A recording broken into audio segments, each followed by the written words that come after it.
Well, I actually started having contractions before the storm hit Nantucket. So I came to the hospital to check to make sure everything was okay. They said, well, you're only about 3 centimeters right now, so you could go home, grab your things, and come back just to be safe. So that's what I did, and we didn't expect anything to happen so soon, but the it just happened so quickly. So thank goodness those contractions came early, and so you were there already. Dr. Kame, can you just tell me? I mean, what was the situation like when the snow really started? At what point, did that generator kick in, and then at what point did you help deliver this baby?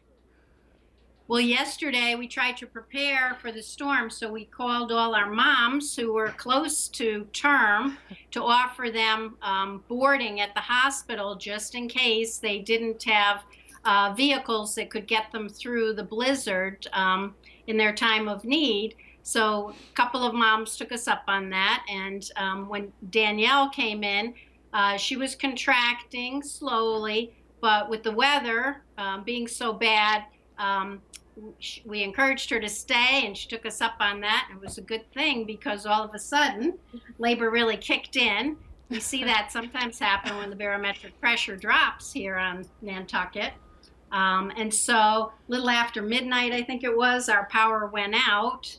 And so we were on generator for about 4 hours before Danielle delivered. But it's been nice and toasty, warm here. We had a few lights to flicker by. And Danielle is a superstar. She did this all naturally. So that also. Woo!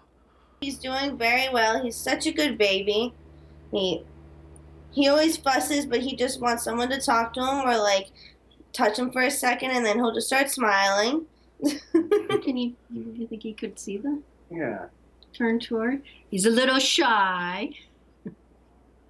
There he is. So cute.